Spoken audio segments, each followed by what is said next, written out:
Abra vossas Bíblias em Romanos, capítulo 8.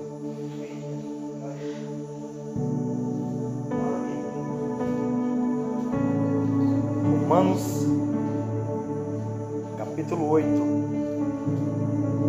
A palavra que Deus colocou no meu coração,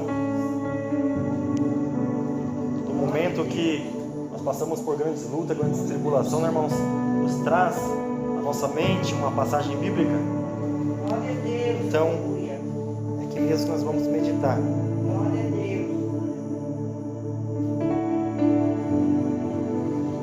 Fica bem pertinho de 1 Coríntios, depois de Atos dos Apóstolos.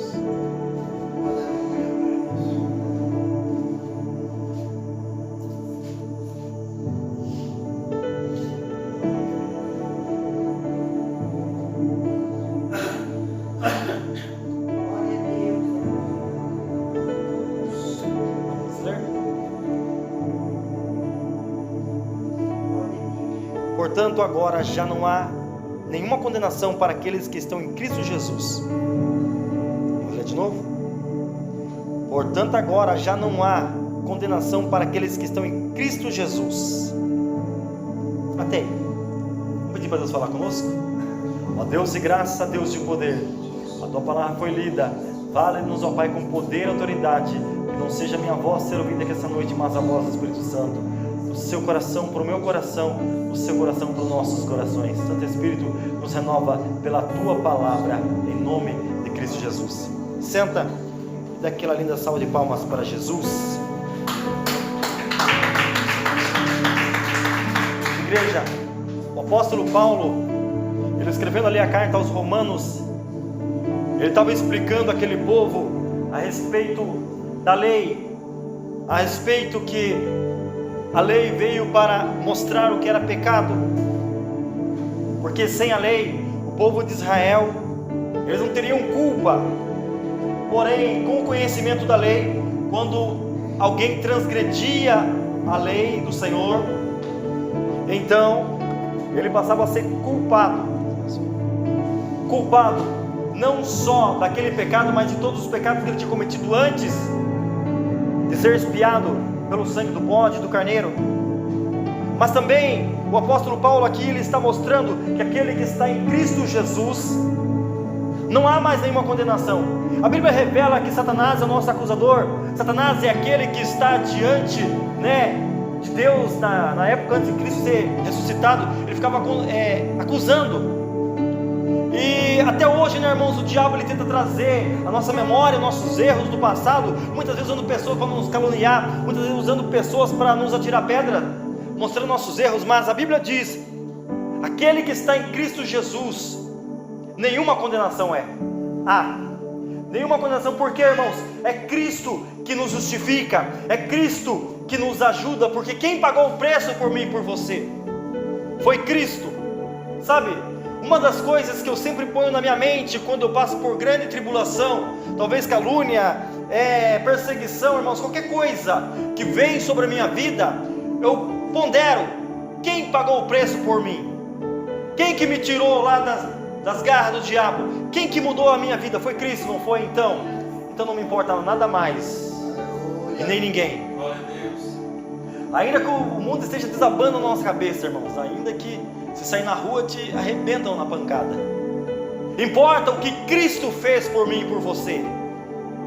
Porque o que o homem pode fazer por nós? O que a pessoa não pode fazer? Nada. Pode atingir o nosso corpo, esse corpo material aqui, essa matéria orgânica, que um dia vai tombar o chão e não vai servir para nada.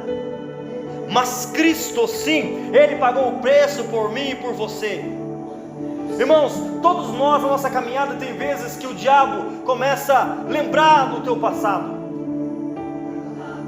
Muitas vezes você até dá arrepio, porque o diabo ele vem ali na tua mente, diz para você: quem é você para estar em cima do altar? Quem é você para louvar a Deus? Quem é você para estar acima? Você fazia isso. Porque já aconteceu isso comigo, irmãos. Muitas vezes eu pensava: Senhor, eu não sou digno de subir no altar. Eu dizia ainda mais: eu posso ser o mais pecador de toda a igreja. Claro, né, irmãos, quando a gente pensa assim, denota um pouco também de humildade, né, irmãos? Porque seria prepotência uma pessoa subir no altar e achar que é melhor do que todo mundo. Nós temos que se pôr lá no chão, porque aquele que se humilha, Deus exalta, mas aquele que é arrogante, aquele que se exalta a si mesmo, Deus abate. Mas muitas vezes Satanás ele tenta minar a nossa mente. Minar, por quê, irmãos? O maior interessado que você desista da caminhada cristã é o diabo. É por isso que ele usa por meios múltiplos. Sabe, ele é engenhoso na sua maneira de pensar. A toda maneira ele está tentando te atacar, tentando minar a sua fé. Ainda mais essa reta final, irmãos, nós vemos que Cristo está à porta, onde Cristo está quase dando a cara para o mundo. E o diabo ele tem, irmãos, pressa de tirar eu e você da presença do Senhor. Quantos mais ele consiga minar a mente, mais é êxito para ele. Ainda que para ele não haja lucro, apenas porque ele não quer queimar sozinho, ele quer ferir a imagem e semelhança de Deus, porque Deus fez o ser humano a sua imagem e semelhança. Então o maior prazer de Satanás é ver a imagem e semelhança de Deus corrompida, é ver a imagem e semelhança de Deus pecando contra Deus, transgredindo as leis do Senhor, porque isso é uma afronta à santidade de Deus. Mas o apóstolo Paulo estava mostrando aqui para os irmãos lá de Roma, a respeito do que? Roma era uma cidade idólatra. Roma era uma cidade, irmãos, imergida na prostituição, a deuses pagãos. Havia muitos rituais a deuses lá, né, irmãos, que, se eu fosse falar, irmãos, eram muitos, passaria muito tempo. Mas havia muita coisa errada. Nós vemos pela história mesmo o jeito que eram os imperadores, né? A maioria era homossexuais, a maioria fazia, né, irmão, coisas terríveis, induzia o povo a errar. O povo de Roma era um povo muito idólatra. Até o apóstolo Paulo, quando esteve passando ali na cidade de Diana, ele se deparou com uma estátua muito grande, e o povo, às 2 horas da tarde, clamando aquela deusa, entre aspas, né, irmãos, que era uma estátua. E ele viu o quanto estava imergido aquele povo no engano. Ele começa a pregar, e o povo então começa a achar que ele estava falando de deuses, aliás, que eles eram deuses, Júpiter, Mercúrio. Veja o quanto essa cidade era imergida no engano. Satanás tinha um grande êxito lá. Então a igreja de Roma, ou seja, os irmãos da igreja primitiva que foram salvos lá em Roma, o apóstolo Paulo ele teve uma preocupação de ensinar aquele povo, porque eles poderiam facilmente ser corrompidos novamente, porque era uma cidade imergida na idolatria, uma cidade imergida no pecado. Ele começa a discorrer aqui explicando o que era a lei, porque a lei mostrava o pecado e ninguém poderia ser salvo pela lei. Por quê, irmãos? A lei não veio para salvar ninguém, a lei veio para mostrar o que era o erro. Por isso que Jesus Cristo morreu na cruz do Calvário, mostrando que o sacrifício perfeito era aquele cujo Deus tinha escolhido Jesus Cristo, seu Filho, o segundo da Trindade, para se fazer carne e se pôr no lugar de nós. Porque o sangue do Cordeiro não aplacava a ira de Deus, apenas adiava. O sangue do bode não fazia com que Deus esquecesse o pecado da raça humana, não, apenas adiava. Porque se eu e você estivesse no tempo da lei e nós transgredíssemos uma só dos 613 preceitos que eram, irmãos, tudo aquilo que nós guardamos era inútil. Então Jesus Cristo ele veio para cumprir a lei. E o apóstolo Paulo estava dizendo aqui, ó: agora já não há condenação para aqueles que estão em Cristo Jesus, porque por meio de Cristo Jesus a lei do Espírito e de vida me libertou da lei do pecado e da morte. Porque aquilo que a lei fora incapaz de fazer, por estar enfraquecida pela carne, Deus o fez enviando seu próprio Filho, à semelhança do homem pecador, como oferta do pecado. Veja, quando eu e você erramos, nós somos errantes. Ninguém é perfeito, irmão Josiel, nem se fale. Nenhum de nós, irmãos, somos perfeitos. Perfeito é só Cristo. Quando eu e você transgridem a lei do Senhor, pecamos, erramos o alvo, porque pecar é errar o alvo. O alvo é quem? O alvo é Cristo. E quando nós transgredimos a lei do Senhor, nós pecamos e nós se arrependemos, porque não seria hipócrita dizer aqui, né, irmão, que o crente não peca. Claro que peca. Pecamos no falar, pecamos no agir, pecamos no pensar. Sabe, muitas vezes você fala uma coisa que você não devia, muitas vezes você pensa algo que Satanás foi na mente ali, atacou tua mente, sabe, ou você ouve uma coisa e entra na mente e fala, meu Deus, me perdoa, eu não queria ter visto isso, não queria ter feito isso, não queria ter falado aquilo. Sabe, quando você pede perdão, porque o pecador arrependido, irmãos, há duas diferenças: o crente é o pecador arrependido, o descrente é o pecador que não reconhece o seu pecado. Mas o crente, ele reconhece que ele é pecador e que ele é necessitado da misericórdia. Então ele pede perdão. E quando Deus olha lá de cima, olha para mim, para você, um pecador arrependido, ele não vê o nosso pecado. O que ele vê em nós? O sangue de Cristo. Ele vê os méritos de Cristo na cruz do Calvário. É por isso, irmãos, que nós temos que pedir perdão a Deus todos os dias. Ou melhor, toda noite, né, irmão? Porque você não sabe se você vai acordar no outro dia. Antes de dormir é bom fazer um exame de consciência, né? E pedir para Deus purificar e recomendar a alma. Eu faço isso, meu irmão. Você não sabe se você vai levantar. Você não sabe, eu não sei. Então, irmãos, quando Deus olha para mim e para você, Ele vê os méritos de Cristo. Então quem é que pode nos condenar? Quem é que pode apontar para mim e para você e dizer, você não é nada, não é ninguém? Não, ninguém. Ainda que façam isso, irmãos, ainda que façam, é Deus que nos justifica. É Deus que salvou você, é Deus que levantou você, é Deus que te colocou de pé, porque o homem não poderia fazer para mim isso por mim e por você. Lembra você quando estava longe de Cristo? Quantas vezes você tentou se levantar e caminhar sozinho? Quantas vezes você tentou, irmão? Porque eu tentei muitas vezes. Você tentou com a força do seu próprio braço, mas você não conseguiu, porque eu não consegui. Quantas idas e quantas vindas. Sabe, eu nasci num berço evangélico, irmão, mas só fui realmente ser salvo com 25 anos. Sabe? Só quando eu tinha 25 anos, olha quanto tempo fiquei remando sozinho, irmãos. Quanto tempo, porque a gente se dá por conta, nasci no berço evangélico, eu conheço a Bíblia, eu conheço. Então quando você reconcilia, você coloca ali a força no seu próprio braço. Quantas vezes fiz isso, irmão, e fracassei. Mas quando eu percebi, irmão, que eu não era nada nem ninguém, quando eu percebi que por muitas indas e vindas que ninguém mais acreditava em mim. Sabe, irmãos, você entrar numa igreja e você olhar o desprezo das pessoas, pensar, olha lá ele de novo. Sabe, as pessoas chegavam a falar assim, só fogo de palha. Porque assim o homem é, assim é a mulher. Nós pré-julgamos as pessoas, mas nós não sabemos o que há dentro dele, dentro dela. Nós não conhecemos o coração. Vai, irmãos, ter um coração contrito ali, um coração que Deus quebrou, esmiuçou, como fez comigo em 2015. Veja, quando Deus quebra o coração do homem, não há, irmãos, concreto que fique, não há pedra que fique, esmiuça tudo. Sabe, aquele que é prepotente, aquele que é durão, se desmancha como a manteiga, irmão, na presença de Deus. Porque o Espírito Santo, irmãos, ele é especialista em mudar corações. Ele é especialista.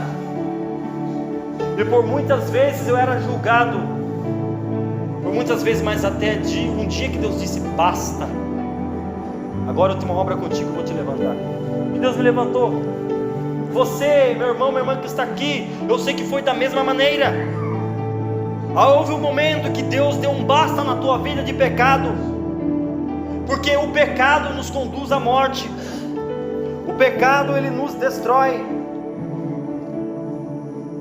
E quando Deus te salvou, olha aqui que tem para mim e para você. Se alguém está em Cristo, é nova criatura, as coisas antigas já se passaram, eis que tudo se fez novo. Sabe, o nosso passado ficou para trás.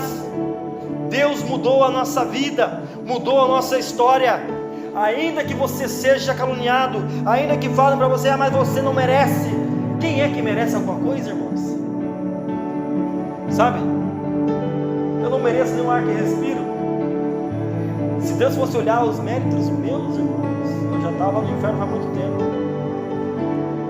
Mas Ele não olha os meus méritos, Ele olha o mérito de Cristo. Porque eu não poderia pagar o alto preço que Cristo pagou. Porque qual que era a exigência? Um cordeiro de 3 anos, sem mancha, perfeito. Mas nós nascemos em pecado, como diz o salmista. Em pecado me concebeu a minha mãe. Salmos. Veja, nós já nascemos no pecado, no mundo decaído, no pecado adâmico, como dizem. Sabe, uma criança, ela nasce perfeita. Ela nasce sem ali a mente poluída, não, a mente ela é pura, ela é inocente. Mas ela vai crescendo, ela vai aprendendo as coisas erradas, sem ninguém ensinar. Por quê? Porque o homem, a mulher, tem essa raiz maligna de Adão, que é o pecado. Mas quando nós estamos em Cristo Jesus, somos nova criatura. As coisas velhas se passam e Deus dá para nós uma nova história, uma nova vida. Então não importa o que digam para você, não importa que apontem para você e diz você não é nada nem ninguém, você não vai ser nada. Sabe, muitas pessoas, irmão, quando a gente é revelado na igreja, Deus tem uma obra na nossa vida, um chamado, muitos ficam com inveja. Literalmente tem isso em todo lugar. Muitas pessoas, irmãos, chegam para você e falam, tu... Sabe, fizeram isso com o evangelista. Você não é ninguém. Sabe, nossa revelação não é para você não. Sabe, eu na minha inocência, irmãos, lá em 2016, Deus me mostrava muita visão em sonho. Muita visão mesmo, né? Profecia, revelação, tudo em sonho. E aí, irmãos, eu não tinha sabedoria, eu contava para todo mundo. E as pessoas falavam para mim assim, não foi Deus que te mostrou, isso aí é obra do diabo. Veja, irmãos, a falta de sabedoria da pessoa. Isso aí não é de Deus não, Deus não mostra isso. Claro que Deus mostra, irmãos. Deus mostra sobre tudo. Para Deus não há nada escondido. Até os desígnios de Satanás no inferno Deus mostra. O que ele escreve na caderneta dele lá no inferno Deus mostra. Deus mostra. E aí eu não tinha sabedoria, irmãos, e contava as coisas que Deus me mostrava. Porque, irmãos, quando Deus mostra para você, você não vê só anjinho. Você vê o inferno, você vê demônios, você vê tudo. Vai pensar que vai ver só anjo, só céu? Não, você vê tudo. E engraçado que as pessoas acreditam quando você fala das coisas boas que Deus mostra e das coisas que é horripilante, não acreditam? Não dá para entender, né, irmãos? Que Deus é Deus de mistério. Toda pessoa que vê o mundo espiritual, ele vê os dois lados da moeda. Veja, as pessoas é assim, o homem e a mulher que não tem visão espiritual é assim. Eu costumo dizer que na igreja, irmão, tem pessoas de 30, 40 anos de ministério que são bebês na fé. Por quê? Não amadureceram. Não pode ver uma criança pregando, não pode ver um jovem fazendo a obra, que já começa a inveja, irmãos. Isso denota o quê? É bebê na fé. Precisa amadurecer. E isso não condiz com o tempo de ministério, não, irmãos. Isso condiz com o quanto você estuda a Bíblia. Tem muita gente, irmão, que é velhinho e não conhece, não leu a Bíblia de capa a capa.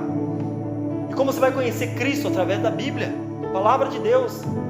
Muitas vezes tem um hino lá, eu quero conhecer Jesus, eu quero conhecer Jesus, né, irmão? Eu critico muito esses hinos aí, né, irmão? Secular, né, irmão? Por quê? Eu quero conhecer Jesus. Mas como nós vamos conhecer a Deus se nós não estamos familiarizados com a sua palavra? Não vamos conhecer Deus em lugar nenhum desse jeito.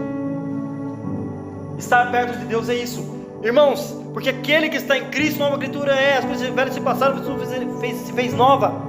Então Deus está presente em nossos corações. Então não importa o que Satanás fale, não importa. O diabo ainda tem a audácia, irmãos, de aparecer nos sonhos e de fazer propostas indecentes. Ele traz o teu passado, e começa a fazer ofertas. Ele vai muito mais além ainda, e por muitas vezes ele vem até e tem a audácia de querer fazer um pacto com você, comigo. Isso é verdade, irmãos. O diabo faz isso. Por quê? porque ele quer destabilizar a sua mente, quer fazer você ficar confuso. Mas não, se nós estamos em Cristo, Deus está conosco, não importa que nos acusem. Irmãos, poucas pessoas conheciam o meu passado, né? Quando eu morava em Curitiba, antes de vir para Cerro Azul, as pessoas de lá me conheciam. Alguns irmãos viram a mudança na minha vida quando eu voltei a pregar lá no gabinete. Eu fiz uma campanha lá, eles viram o que Deus fez na minha vida. Mas na minha adolescência e juventude, poucas pessoas, porque eu já não morava muito aqui, eu fui embora para Curitiba novamente e morei 8 anos lá no Cajuru, e poucas pessoas viram o que Deus fez na minha vida. Só umas 3 ou 4, sabe? E o diabo, ele é sagaz. Aí muitas pessoas, irmão, olham para você e falam assim: quem é você? Você não fez isso, isso, isso, aquilo, você não fazia isso aqui. Como você está em cima do altar? Porque, irmãos, eu trabalho com pessoas ímpias, elas falam isso. Mas o fulano fazia isso, fazia aquilo outro, e agora está no altar pregando a palavra de Deus. Eles dizem que nós estamos se passando, nós estamos, como eu falo, eles falam que nós estamos querendo se limpar. Eles dizem que nós queremos apagar o nosso passado de vergonha e fazer de conta que somos outra pessoa, mas isso é falácia do diabo. É claro que nós estamos em Cristo, somos nova criatura. Só que os ímpios não podem entender isso, irmãos, que uma pessoa Deus tira da prostituição e traz aqui. Deus tira alguém da bebedeira e traz aqui. Deus tira alguém lá dos cemitérios onde era o irmão Josiel. Ele vivia lá, irmão, no cemitério. Deus tira de lá e traz aqui. Deus muda vidas, Deus é especialista.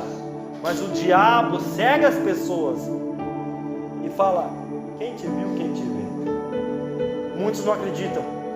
Irmãos, eu entreguei um recado de Deus para o meu irmão, o Elias, que está afastado do Senhor, mora lá em Curitiba. Curitiba não, é São José dos Pinhais.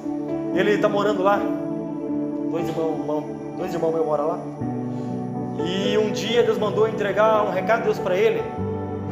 E eu entreguei, irmão, porque você não pode ter medo, né, irmão? Seja para quem for, seja para o pai, para a mãe, para o irmão, para o tio, para a tia, para o patrão. Muitas vezes Deus manda falar, irmãos.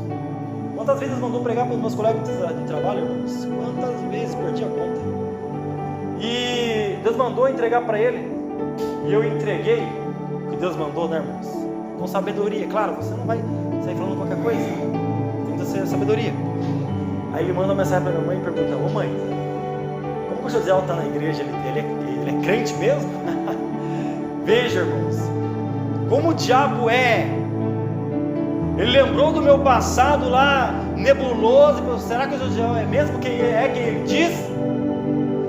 Sabe? Veja, irmãos, como o diabo é. Então muitas vezes, irmãos, muitos que nós conhecemos não vê, sabe? Mas teve uma outra pessoa, irmãos, que me conheceu, uma amiga. Ela falou para mim: ó, José, quem te viu, quem te vê. Ela falou para mim que ela conheceu o meu passado e ela ficou de cara com o que Deus fez na minha vida. E melhor, uma vez Deus mandou em sonho, mandou eu entregar uma revelação para ela. Eu entreguei, não sei se ela creu. Aí eu falei para ela assim: vá numa igreja evangélica. Ela ia na igreja católica. Eu falei: vá numa igreja. Vai na igreja, eu estou indo. Eu falei: mas vá numa igreja evangélica. Eu não gosto. Ela falou para mim que os crentes têm mania de querer enfiar Jesus goela abaixo. Um dia ela falou isso para mim, irmãos. Por isso tem que ter muita sabedoria falar com pessoas que não acreditam, irmãos. Eu acho errado quando alguém fica insistindo. Não, é tudo pelo Espírito Santo. E aí, irmãos, eu falei para ela assim: mas vai na igreja. Vai lá. Deus quer salvar você, Deus tem um plano para a tua vida. E aí, irmãos, ela não falou nada. Passou-se uns 2 meses, eu encontrei ela. Ela olhou para mim e falou assim: como pode? Eu falei: como pode o quê? Lembra que você falou aquelas coisas para mim? Que coisa? Eu lembrava, né, irmão? Ela falou: como pode? Falou assim: mas como pode? Eu falei: meu Deus, como pode o quê? Eu falei: me conta, o que aconteceu? Sabe aquele dia que você falou aquelas coisas para mim, do sonho? Deus mandou você falar para mim? Eu falei: sim, lembro. Eu falei: eu fui na igreja. Eu falei: e aí? O pastor falou as mesmas coisas que você falou para mim. Eu falei: viu? Ele falou: como pode ele saber? Eu falei: Deus é Deus de mistério. Eu expliquei para ela que era a revelação, os mistérios de Deus. E falei que Deus estava confirmando na vida dela o que mostrou para mim, para ela entender que aquilo que eu falava para ela era de Deus. Ela ficou de boca aberta, irmão. Claro, quando a pessoa não conhece a Deus, né, é católico, né, ela é católica não praticante. Veja, já meu irmão, que cresceu na igreja junto comigo, né, irmão, não acreditou em mim, né, irmãos? É assim mesmo, né, irmãos? Então, irmão, o diabo, ele usa pessoas para nos desacreditar. Conhece o nosso passado. Jesus disse mesmo na palavra que a coisa mais difícil é um profeta, né, ser reconhecido na terra dele, porque todo mundo conhece a vida dele e pensa, quem é ele? Eu conheço ele. Não falaram para Jesus: não é esse filho do carpinteiro, irmão de Maria, irmão de Tiago, irmão de não sei quem, mas não sei de quem? Como? Da onde veio essas letras? Sabia que ele era iletrado, sabia que ele não tinha cursado lá, né, o seminário judeu, que era, como pode dizer assim, me fugiu a palavra, irmãos. Era a escola do judaísmo, dos judeus ortodoxos, que estudava a Torá, que estudava o Pentateuco, que é os 5 primeiros livros. Eles eram mestres da lei, e Jesus tinha mais sabedoria que os mestres da lei, e aqueles que conheciam ele não tinham crédito nele, porque sabiam de onde ele vinha, não cria que ele vinha de Deus, que era só um corpo ali emprestado, mas o seu espírito era Deus, essência de Deus, e agora sua carne é santificada, 100% Deus, 100% homem. Eles não entendiam essas coisas. Então o mundo não pode entender, mas se nós estamos em Cristo, irmão, o mundo pode falar o que quiser. Nós somos taxados de quadrado, nós somos taxados de legalista, nós somos taxados de ultrapassado, que não sabe nada, sabe? As pessoas dizem isso, que já disseram para mim. Mas eu estou nem aí, irmãos. Já pode falar o que quiser. Eu sei o que Deus pensa de mim, isso é que importa. E se Deus tem um plano na nossa vida, então o inferno pode inteiro se levantar. O maior é Deus que está conosco. Amém? Fica de pé. Vamos fazer uma oração. Depois eu vou passar para o pastor entregar os recados de Deus, e tenho certeza que a vitória é grande em nome de Jesus Cristo. Oremos. Vamos pedir para Deus nos ajudar, irmãos. Eu sei que muitas vezes nós passamos por lutas e tribulações que parece que você não vai conseguir. Às vezes o vento sopra, você fala: meu Deus, e agora? O que eu vou fazer? Deus é aquele que nos sustenta. Deus é aquele que em meio à batalha, em meio ao sofrimento, em meio à angústia, é Ele que nos carrega em seus braços. Amém? Vamos pedir para Deus segurar nossas mãos. Ó Deus de graça, Deus de poder, obrigado, Senhor, por esta palavra. Ó Pai, eu venho orar, Pai, por esta igreja, eu venho orar por essa família, Pai amado, irmão Nereu, e os obreiros e obreiras dessa casa de oração, e os visitantes, todos que estão aqui, que ouviram essa palavra. Deus amado, tem misericórdia de nós, segura em nossas mãos, não nos deixa cair, ó Pai, ainda que venham calúnias, ainda que venham perseguições, ainda que venham, Senhor Jesus Cristo, todo tipo de ataque do diabo, tem misericórdia de nós, nos ajuda a vencer, nos ajuda, Senhor Deus, tem misericórdia, tem misericórdia, tem misericórdia, ó Deus, repreende a fúria do diabo, fica conosco, em nome de Cristo Jesus, amém e amém, Jesus.